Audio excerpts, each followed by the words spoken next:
Writing is on the wall. JNU की दीवारों ने कह दिया है, ब्राह्मणों भारत छोड़ो। अब दो ही रास्ते हैं, या तो इसे कुछ सरफिरों की हरकत मान के नजरअंदाज कर दें, जैसे बरसों तक हमने कश्मीर में किया, या फिर आवाज उठाएं। नजरअंदाज कर दिया तो दिल्ली को कश्मीर बनते ज्यादा दिन नहीं लगेंगे, और आवाज उठाई तो इंटेलेक्चुअल्स कहेंगे शुक्ला जी जातिवाद फैला रहे हैं। जो मुझसे, मेरे चरित्र से परिचित हैं, वो जानते हैं कि मैं जातिवादी नहीं, राष्ट्रवादी हूं, स्वाभिमानी हूं। ब्राह्मण होना, सनातनी हिंदू होना मेरा स्वाभिमान है, जैसे भारतवासी होना। आज फिर मेरे स्वाभिमान को चुनौती दी गई है। मैं बड़ी विनम्रता के साथ अपना पक्ष रखना चाहूंगा, बताना चाहूंगा कि ब्राह्मण है कौन।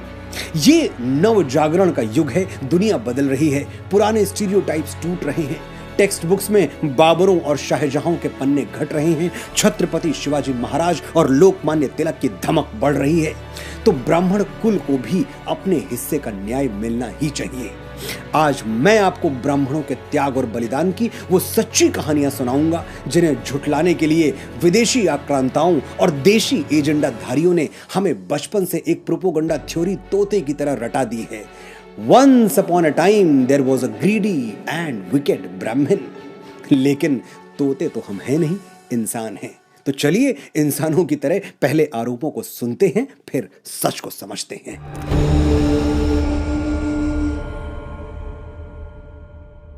ब्राह्मण यानी वो लालची व्यक्ति जो फटे पुराने चिथड़े पहने हुए गांव की गलियों में घूमता रहता है और कर्मकांड दक्षिणा के नाम पर लोगों से पैसे ऐंठता है। मुंशी प्रेमचंद के पंडित मोटेराम शास्त्री हों या बॉलीवुड के पंडित पुजारी, ये हमेशा दुष्ट, पाखंडी, निर्दयी, ढोंगी और लालची होते हैं। यही स्टीरियोटाइप है। इससे भी अगर हम एक कदम आगे जाएं तो बॉलीवुड में सुपर हिट विलन तो वही होगा जिसके गले के अंदर गालियां और बाहर रुद्राक्ष की माला हो। विलन तो मार्केट में वही चलेगा जो अपने काले कारनामों को छिपाने के लिए केसरिया तिलक लगाता हो। अब ये बाजार है, यहां जो बिकता है वही दिखता है, और जो दिखता है वही बिकता है। जब तक प्रोडक्ट बिक रहा है, उसके असली या नकली होने से क्या फर्क पड़ता है। ब्राह्मण अपने स्टीरियोटाइप घिनौने रूप में बिकते रहे और आप भोले भाले सीधे साधे लोग ये झूठ बार बार खरीदते रहे। ये बार बार कहा गया कि ब्राह्मणों का इतिहास लोभ और लालच से भरा हुआ है। तो चलिए पहले इतिहास की ही बात कर लेते हैं। द्वापर का पन्ना खोलते हैं। कौन सा ब्राह्मण कैरेक्टर तुरंत याद आता है? सुदामा। पिछले 5000 वर्षों में सुदामा गरीबी का चेहरा बने हुए हैं, वो भी तब जब उनके सबसे करीबी मित्र भगवान श्री कृष्ण द्वारिका जैसे वैभवशाली राज्य के राजा थे। सुदामा मुंह खोलते तो कृष्ण उन पर मणियों और मोतियों की वर्षा कर देते, लेकिन ब्राह्मण सदैव उसे स्वाभिमानी रहा है। सुदामा ने कृष्ण से कुछ मांगा ही नहीं, उनको मोती और मणि नहीं, सिर्फ भगवान के चरण चाहिए थे। मेरे हिये हरि के पद पंकज, 12,000 ले देख परीक्षा, औरन को धन चाहिए बावरी, ब्राह्मण को धन केवल भिक्षा। ब्राह्मण ने उतना ही धन इकट्ठा किया जितना भिक्षा में मिल गया, और ये भिक्षा भी वो ऐसे ही नहीं मांग लेता था। पहले ब्राह्मण परमपिता परमात्मा से आपकी सुख, समृद्धि और कल्याण की कामना करता था, फिर आपका मुट्ठी भर अनाज स्वीकार करता था।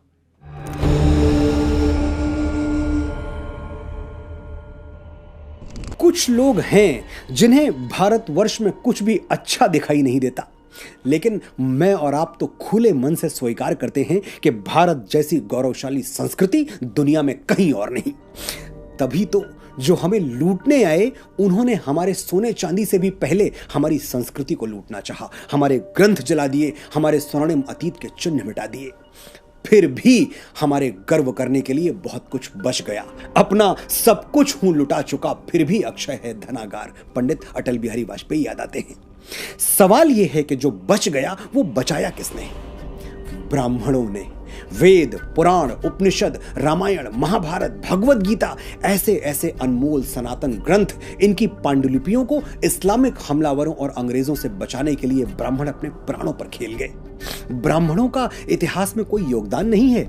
अच्छा, भारत की स्वतंत्रता के लिए पहला बलिदान किसने दिया था? वीर मंगल पांडे ने, ब्राह्मण थे। और मैसेडोनिया का वो लुटेरा सिकंदर, उसके विरुद्ध पहला विद्रोह किसने किया था? ब्राह्मणों ने। ब्रह्मस्थल नगर की दिव्य भूमि पर बलिदान हो गए, लेकिन उस अत्याचारी की सत्ता को स्वीकार नहीं किया। और अखंड भारत का पहला सपना वो किसने देखा था? एक ब्राह्मण ने। चाणक्य का नाम मुझे आपको याद दिलाने की जरूरत नहीं है, आप पढ़े लिखे हैं। तक्षशिला विश्वविद्यालय में प्रोफेसर थे चाणक्य। थोड़े दिनों में डीन बन जाते या फिर वाइस चांसलर। क्या पड़ी थी कि हजारों टुकड़ों में बटे हुए राष्ट्र को समेटते फिरते। धनानंद ने कहा भी था, कोई अच्छा सा पद ले ले मेरे दरबार में और चैन की बांसुरी बजा। लेकिन चाणक्य ने बांसुरी नहीं, बिगुल बजा दिया और ले आए भारतवर्ष को एक ध्वज के तले।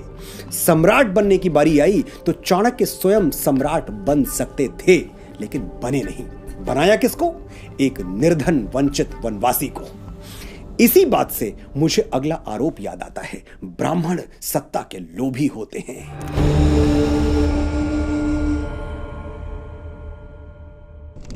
राजा दशरथ की मृत्यु के बाद भगवान श्री राम और लक्ष्मण दोनों वन में थे और भरत शत्रुघ्न ननिहाल में। अयोध्या का सारा कंट्रोल, उसकी सेना, राजकोष, सब कुछ महर्षि वशिष्ठ के हाथों में था। यह समझ लीजिए कि पावर ऑफ अटॉर्नी वशिष्ठ के पास थी। एक झटके में अयोध्या का राज्य हड़प सकते थे।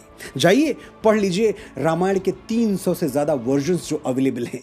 किसी एक में भी आपको ऐसा कोई प्रसंग नहीं मिलेगा जहां महर्षि वशिष्ठ ने खुद राजा बनने के लिए कोई जोड़ तोड़ किया हो, कोई षड्यंत्र किया हो।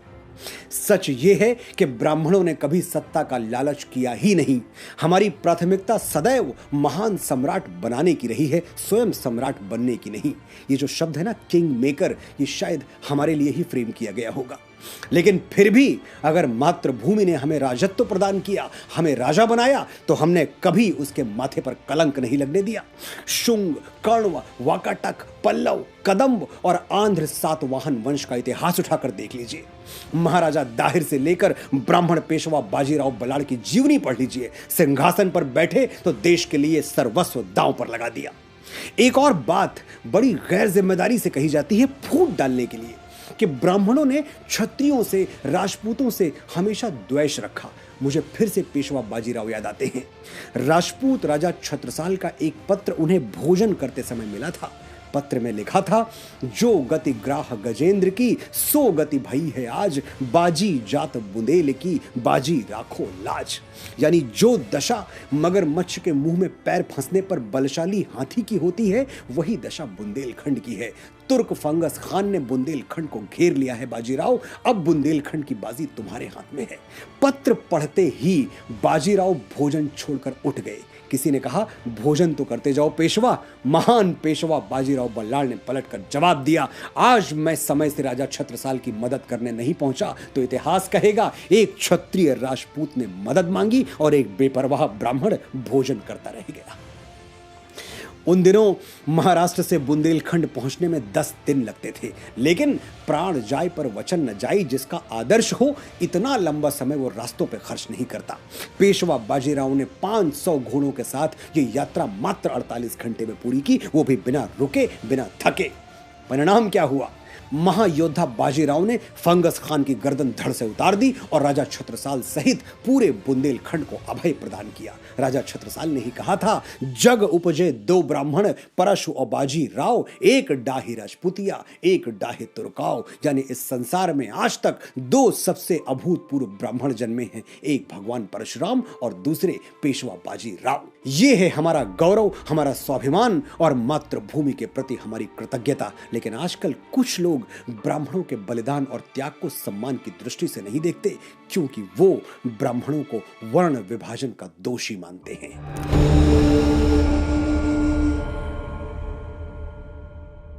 ब्राह्मणों ने समाज को जाति के नाम पर विभाजित कर दिया। ये आरोप भी पूरी तरह से गलत है, निराधार है। कैसे? मैं बताता हूं। वर्ण व्यवस्था का दोष मनुस्मृति को दिया जाता है। कहते हैं कि मनु महाराज ने ही समाज को बांट दिया और ब्राह्मणों को सबसे ऊंची जगह पर बैठा दिया। यह जानकर आप चौंक जाएंगे कि मनुस्मृति के रचनाकार मनु महाराज स्वयं ब्राह्मण नहीं थे, वो क्षत्रिय थे, राजा थे। भगवत गीता में श्री कृष्ण ने कहा है, चातुर्य वर्णम मया सृष्टम गुण कर्म विभाग शः, यानी गुण और कर्म के आधार पर मेरी बनाई हुई ये सृष्टि 4 वर्णों में बटी हुई है। भगवान श्री कृष्ण के बारे में कुछ लोगों का मत है कि वो यदुवंशी क्षत्रिय थे, लेकिन जो प्रचलित मान्यता है उसके अनुसार वो एक गोपालक थे, यानी तीसरे वर्ण से संबंधित थे। जब वो राजा बने तो दूसरे वर्ण में चले गए। आप श्री कृष्ण को दूसरे वर्ण का माने या तीसरे, लेकिन ब्राह्मण तो वो कतई नहीं थे। ना कृष्ण ब्राह्मण थे, ना मनु महाराज। तो फिर कोई ये कैसे कह सकता है कि वर्ण व्यवस्था ब्राह्मणों की बनाई हुई है? सच तो यह है कि मनु महाराज हों या मधुसूदन श्री कृष्ण, उन्होंने वर्ण विभाजन बड़े रैशनल, बड़े ही साइंटिफिक तरीके से किया था, कर्म के आधार पर। सोचिए, अगर ऐसा ना होता तो महाराज मनु स्वयं को दूसरे वर्ग में और भगवान श्री कृष्ण स्वयं को तीसरे वर्ग में क्यों रखते?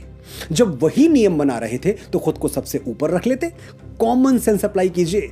अगर आपको किसी कंपनी में अपना पद चुनने का अधिकार हो तो आप सीईओ बनेंगे या स्वीपर? बात शीशे की तरह साफ है। सनातन में सदैव कर्म के अनुसार ही जाति का निर्धारण होता है, जन्म के आधार पर नहीं। श्री रामचरितमानस में गोस्वामी बाबा तुलसीदास भी यही कहते हैं, कर्म प्रधान विश्व करी राखा, जो जस करही सो तस फल चाखा। लेकिन हमारे देश में मैकाले के मानस पुत्रों की कोई कमी थोड़ी है। इन सो कॉल्ड इंटेलेक्चुअल्स को तो विदेशी प्रमाण चाहिए। कोई बात नहीं, विदेशी प्रमाण भी है।